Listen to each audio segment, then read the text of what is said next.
Hello বন্ধুরা, আজকে আমি কথা বলবো আইকিউ নিয়ে। আইকিউ অর্থাৎ ইন্টেলিজেন্ট কোশেন্ট।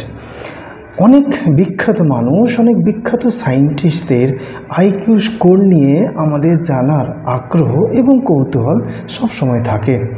আমরা আজকে জানার চেষ্টা করব যে এই আইকিউ স্কোরটা কীভাবে নির্ধারণ করা হয় এবং স্কোরটা কীভাবে ক্যালকুলেট করা হয় এবং কোন কোন প্যারামিটার্সগুলো দেখে আইকিউ স্কোর ক্যালকুলেট করা হয়। আইকিউ এর সঙ্গে আমরা আরেকটা গুরুত্বপূর্ণ বিষয় নিয়ে কথা বলবো, সেটা হচ্ছে ইকিউ অর্থাৎ ইমোশনাল কোশেন্ট। ইমোশনাল কোশেন্টকে অনেক সময় আমরা ইমোশনাল ইন্টেলিজেন্স বলেও আমরা জানি। এখন আলোচনা করব যে আইকিউ স্কোর কোন কোন প্যারামিটার্সগুলো দেখে নির্ধারণ করা হয়। এটা জেনে রাখা ভালো যে আইকিউ স্কোর নির্ণয়ের জন্য অনেক ওয়েবসাইট, অনলাইন মাধ্যম রয়েছে। বিভিন্ন কোয়েশ্চেন অ্যান্সারের মাধ্যমে আইকিউ স্কোর নির্ধারণ করা হয় এবং আইকিউ এবং ইকিউ এর কোয়েশ্চেন প্যাটার্ন কিন্তু সম্পূর্ণ ভিন্ন। এখন দেখব যে আইকিউ স্কোর কোন কোন বিষয়ের উপরে বা কোয়েশ্চেন অ্যান্সারগুলো কোন কোন বিষয়ের উপরে থাকে। একজন মানুষ সে কতটা একটি সমস্যার সমাধান করতে পারে, অর্থাৎ দ্রুত কোনো সমস্যাকে সমাধান করার দক্ষতা বা ক্ষমতা, গণনা বা সংখ্যা তত্ত্বে সেই মানুষটি কতটা দক্ষ রয়েছে এবং তার মনে রাখার ক্ষমতা অর্থাৎ সেই মানুষটির স্মৃতিশক্তিও এখানে একটা গুরুত্বপূর্ণ বিষয়। এবং শৈশবকালে বিভিন্ন জটিল গাণিতিক সমস্যা সমাধান করার দক্ষতা বা শৈশবকালে যে বিভিন্ন ভাষা শেখার দক্ষতা। এবারে আমরা কথা বলবো ইকিউ নিয়ে। ইকিউ অর্থাৎ যেটা আমরা বললাম যে ইমোশনাল ইন্টেলিজেন্স। ইকিউ নির্ধারণ করাটা কিন্তু সম্পূর্ণ আইকিউ থেকে পৃথক। ইকিউ অর্থাৎ যে সমস্ত মানুষেরা আবেগগতভাবে বুদ্ধিমান, যে সমস্ত মানুষেরা নিজের আবেগকে নিয়ন্ত্রণ করতে পারে খুব সহজে।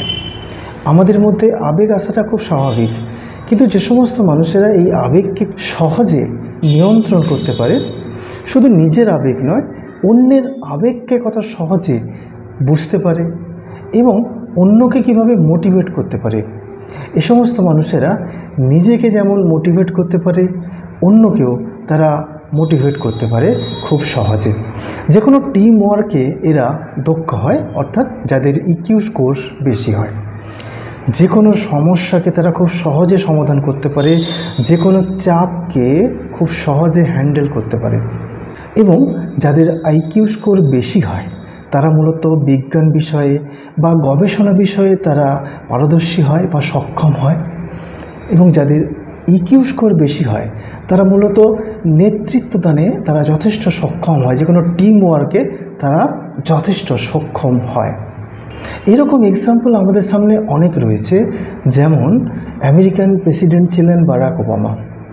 বারাক ওবামার যে লিডারশিপ কোয়ালিটি সেটা কিন্তু খুবই প্রশংসিত এবং আমেরিকাকে তিনি খুব দক্ষতার সঙ্গে তিনি নেতৃত্ব দিয়েছেন। এবং বারাক ওবামার কিন্তু আইকিউ স্কোর মাঝারি মানের, কিন্তু বারাক ওবামার ইকিউ স্কোর অনেকটাই বেশি ছিল। তার জন্য তিনি নেতৃত্বদানে যথেষ্ট সফল বলে মনে করা হয়। এবং আরেকটা এক্সাম্পল আমরা নিচ্ছি, অ্যাপেলের প্রতিষ্ঠাতা স্টিভ জবস। স্টিভ জবসের টিম ওয়ার্ক সেটা কিন্তু অনেকটা প্রশংসার দাবি রাখে এবং আমরা জানি স্টিভ জবস তার কাজে কতটা সফল। স্টিভ জবসের আইকিউ স্কোর খুব বেশি ছিল না, খুব মাঝারি মানের আইকিউ, কিন্তু স্টিভ জবসের ইকিউ স্কোর অনেক বেশি ছিল। তার জন্য তিনি এই টিম ওয়ার্ক বা এটাকে আমরা নেতৃত্ব দানের একটি ক্ষমতাও বলতে পারি, অনেকটা এগিয়ে ছিলেন। এরকম অনেক বিখ্যাত মানুষ এবং বিখ্যাত সায়েন্টিস্ট রয়েছেন যাদের অফিসিয়ালি কোনো আইকিউ টেস্ট করা হয়নি, কিন্তু রিসেন্ট টাইমে এরকম অনেক মানুষ রয়েছে যাদের আইকিউ টেস্ট করা হয়েছে এবং তাদের আইকিউ স্কোরও নির্ধারণ করা হয়েছে। এরকম একজন মানুষ যার আইকিউ স্কোর নির্ধারণ করা হয়েছে এবং যার আইকিউ স্কোর সর্বোচ্চ এবং যার আইকিউ স্কোর একসময় গ্রিনিস বুক অফ ওয়ার্ল্ড রেকর্ডে নথিভুক্ত ছিল, তিনি হলেন মেরিলিন সাভান্ট। তিনি আমেরিকান একজন লেখিকা এবং গণিতবিদ। 1985 সালে তার আইকিউ স্কোর সর্বোচ্চ হওয়ার জন্য তার নামটি গ্রিনিস বুকে সর্বোচ্চ স্কোর হিসাবে তার নাম নথিভুক্ত ছিল। কিন্তু 1990 সালে এই আইকিউ স্কোর সংক্রান্ত ক্যাটাগরিটা গ্রিনিস বুক থেকে সরিয়ে দেওয়া হয়। কেন না, আইকিউ স্কোর পরিমাপের যেহেতু নির্দিষ্ট কোনো পদ্ধতি নেই এবং বিভিন্ন পরিস্থিতিতে এই আইকিউ স্কোরটা পরিবর্তিত হতে পারে বা ম্যানিপুলেট হতে পারে। কারণ যেহেতু এটা কোয়েশ্চেন অ্যান্সারের উপরে এই আইকিউ স্কোরটা নির্ধারণ করা হয়, তাই কোয়েশ্চেন প্যাটার্নের উপর নির্ভর করতে পারে বা বিভিন্ন পরিস্থিতিতে এই স্কোরটি চেঞ্জ হতে পারে। তাই আইকিউ স্কোর সংক্রান্ত ক্যাটাগরিটা গ্রিনিস বুক থেকে সরিয়ে দেওয়া হয়। এই মেরিলিন সাওয়ান্টি ছিলেন প্রথম ব্যক্তি যার আইকিউ স্কোর ছিল 228+ এবং এই সর্বোচ্চ স্কোর হওয়ার জন্য তার নাম গ্রিনিস বুক অফ ওয়ার্ল্ড রেকর্ডে নথিভুক্ত ছিল। এমন অনেক মানুষ রয়েছেন যাদের আইকিউ স্কোরকে অফিসিয়ালি নির্ধারণ করা হয়নি, কিন্তু বিভিন্ন দিক বিচার বিশ্লেষণ করে তাদের আইকিউ স্কোরকে আনুমানিক একটা ক্যালকুলেশন করা হয়েছে। যেমন শৈশবকালে তাদের বিভিন্ন প্রতিভা, বিভিন্ন জটিল গাণিতিক সমস্যা সমাধানের দক্ষতা এবং তাদের বিভিন্ন রিসার্চ ওয়ার্ক এবং গবেষণা, তাদের যুক্তি, তাদের বিভিন্ন চিন্তা এবং লজিক্যাল থিঙ্কিং দেখে তাদের স্কোরকে আনুমানিক একটা ক্যালকুলেশন করা হয়েছে। যে সমস্ত মানুষের আনুমানিক আইকিউ স্কোর ক্যালকুলেট করা হয়েছিল তাদের মধ্যে সর্বোচ্চ যার আইকিউ ছিল তিনি হলেন উইলিয়াম জেমস সিডিস, যার আইকিউ স্কোর ছিল 255+।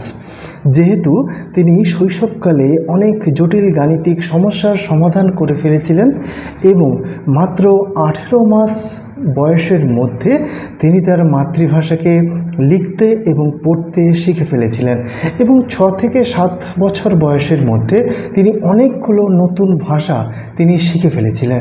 তাই এই সমস্ত দিক বিচার বিশ্লেষণ করে তার স্কোর 255-এরও বেশি ছিল বলে মনে করা হয়, যেটি আইকিউ স্কোরের ইতিহাসে সর্বোচ্চ বলেও মনে করা হয়। এবং এমন অনেক ব্যক্তি রয়েছেন যাদেরকে আমরা খুব চিনি, যারা খুব বিখ্যাত সায়েন্টিস্ট বা খুব বিখ্যাত মানুষ, তাদের স্কোর হয়তো অফিসিয়ালি ক্যালকুলেট করা হয়নি, কিন্তু তাদের এই সমস্ত দিক, বিভিন্ন দিক বিচার বিশ্লেষণ করে তাদের স্কোরকে আনুমানিক হিসেব করা হয়েছে। তাদের মধ্যে উল্লেখযোগ্য হলেন আইজ্যাক নিউটন, যার আইকিউ স্কোর হলো 190 থেকে 200-র মধ্যে, এবং অ্যালবার্ট আইনস্টাইন, যার আইকিউ স্কোর 160 থেকে 190-এর মধ্যে বলে মনে করা হয়। লিওনার্দো দা ভিঞ্চি, যার আইকিউ স্কোর ছিল 180 থেকে 190-এর মধ্যে। এবং রিসেন্ট টাইমে যাদেরকে আমরা খুব ভালো করে চিনি, ইলন মাস্ক, যিনি স্পেসএক্স এবং টেসলার যিনি কর্ণধার, তার আইকিউ স্কোর হলো 155, কিন্তু তার আইকিউ স্কোর থেকেও তার ইকিউ স্কোরটা অনেক বেশি আছে বলে মনে করা হয়। যেহেতু তিনি তার জায়গায় অনেকটা সফল এবং নেতৃত্বদানে তিনি যথেষ্ট পারদর্শী, তাই তার ইকিউ স্কোরটাও অনেকটা বেশি বলে মনে করা হয়। এবং বিল গেটস, মাইক্রোসফটের ফাউন্ডার, যার আইকিউ স্কোর 160-এর বেশি, এবং মার্ক জুকারবার্গ, যিনি ফেসবুকের ফাউন্ডার, যার আইকিউ স্কোর হলো 152। তো এই ছিল আইকিউ সংক্রান্ত কিছু তথ্য। যদি তোমাদের ভিডিওটি ভালো লেগে থাকে অবশ্যই ভিডিওটি লাইক করো এবং ভিডিওটি শেয়ার করে দিও নিজেদের পরিচিত বন্ধু বান্ধবের কাছে। এবং যদি কিছু জানার থাকে এবং বলার থাকে অবশ্যই কমেন্ট বক্সে তোমরা কমেন্ট করতে পারো। আমাদের পাশে থেকো এবং চ্যানেলটিকেও সাবস্ক্রাইব করে নিও। আজকে এ পর্যন্ত, দেখা হচ্ছে অন্য কোনো ভিডিওতে অন্য কোনো টপিক নিয়ে।